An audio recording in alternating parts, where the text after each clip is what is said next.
gente boa? Tudo bom com vocês? Então, vai ser lançado agora, né? Não foi lançado ainda, será lançado, né, um livro aí pelo pastor Nathan Rufino. E como sempre a gente vê pessoas fazendo tentativas, né, tentar provar que a igreja primitiva eles criam no pré-tribulacionismo.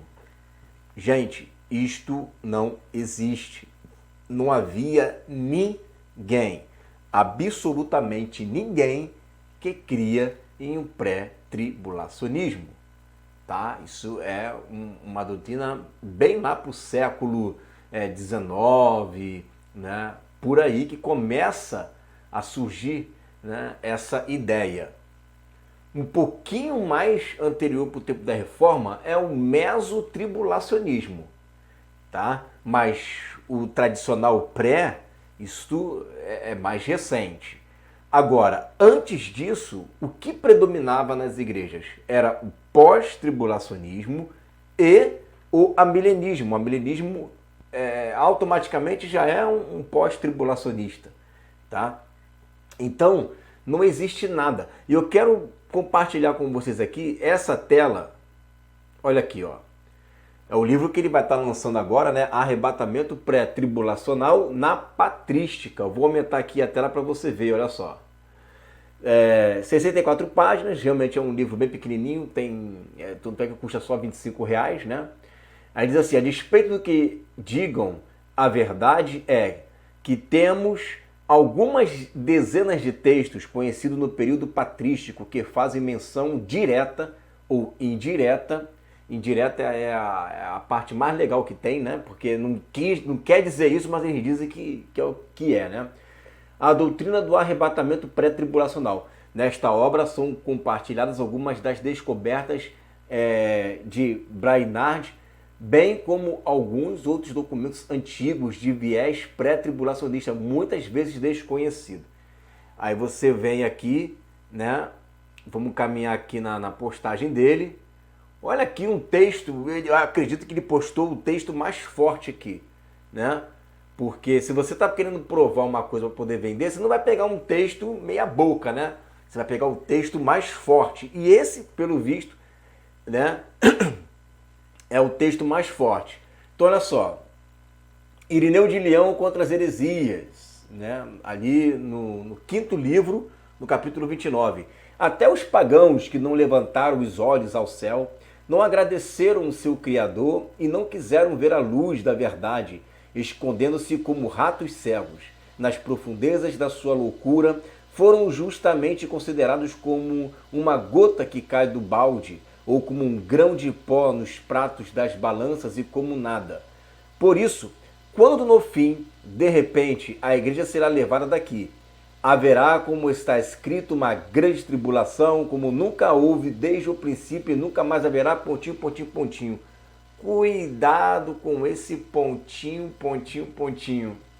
É no pontinho, pontinho, pontinho que você vai encontrar ali a resposta. Então ele pegou um texto, né, fortíssimo, que quem ler desse jeito assim vai dar a entender que Irineu de Leão, ele realmente acreditava, né, num arrebatamento antes da grande tribulação. Tá, só que nós temos um porém aqui.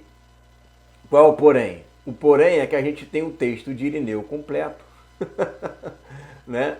Nós temos o texto de Irineu completo. Então a gente não precisa ficar mentindo ali, né, para agradar ali o povão.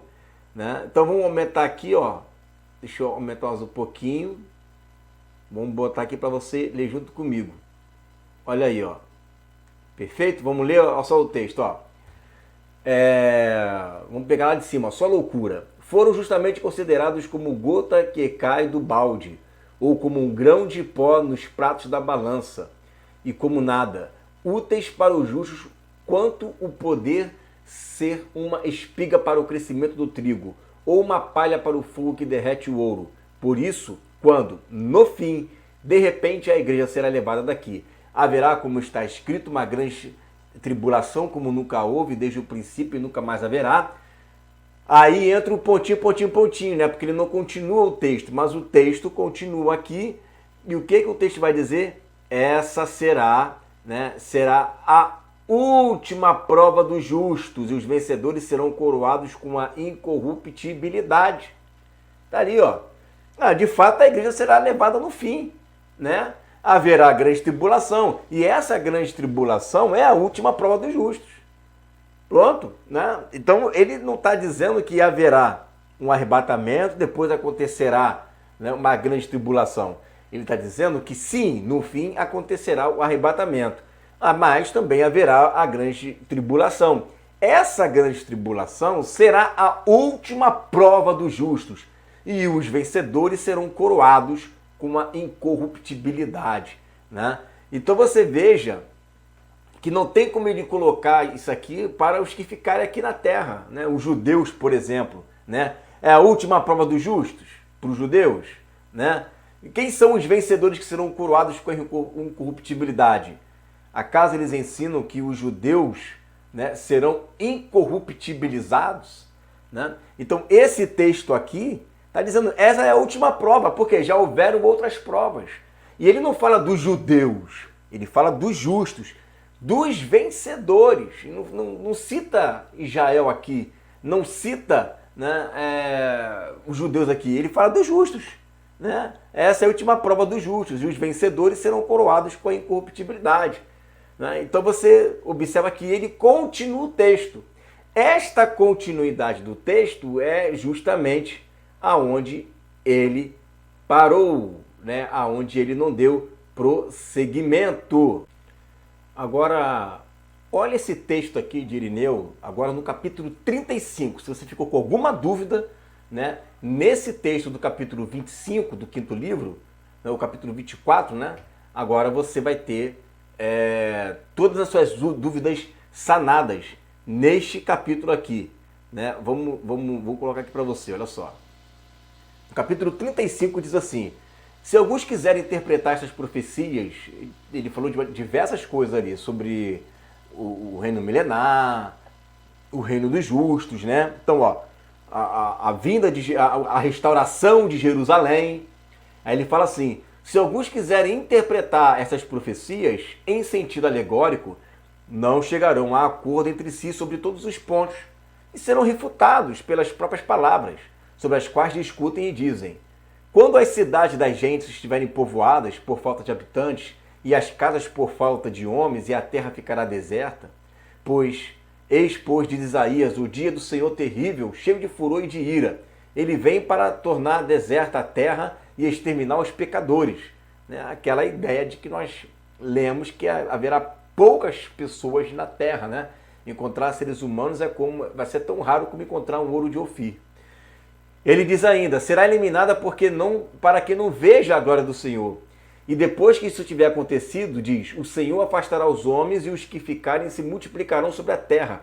Construirão casas, que eles mesmos habitarão, e plantarão vinhas, cujos frutos eles mesmos comerão. Deixa eu descer aqui um pouquinho. Eles mesmos comerão.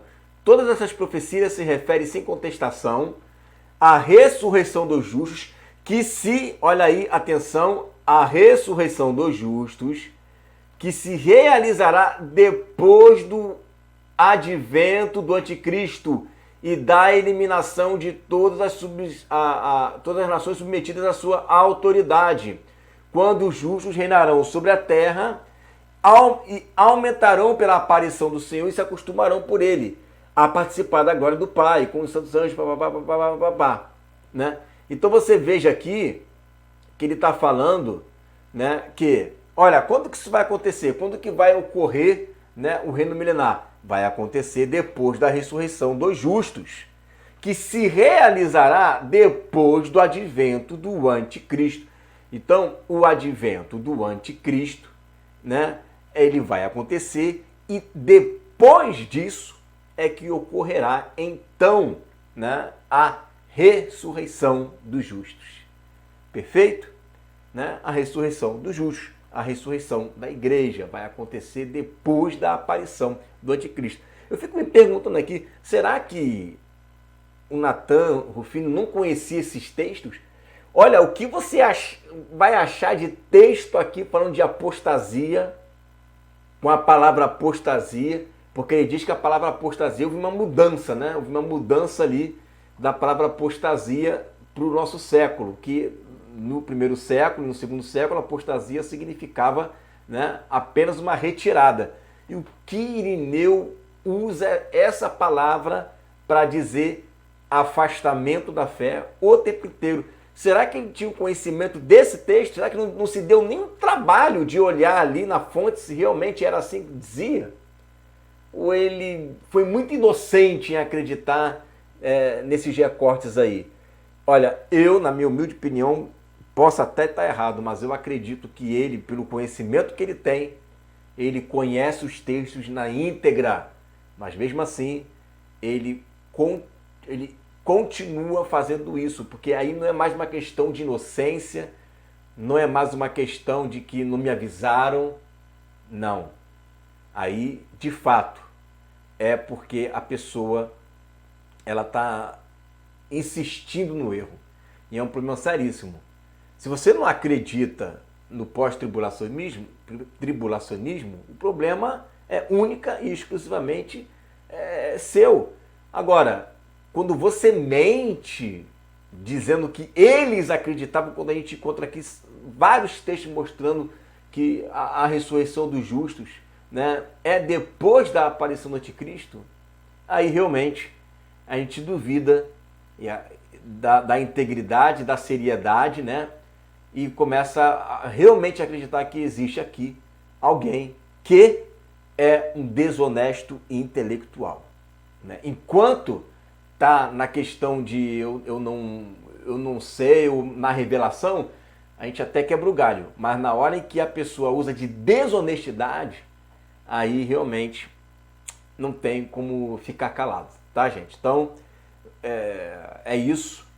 Eu vi que lá no site ele usou um texto ali, né, de Efraim o Sírio, tá?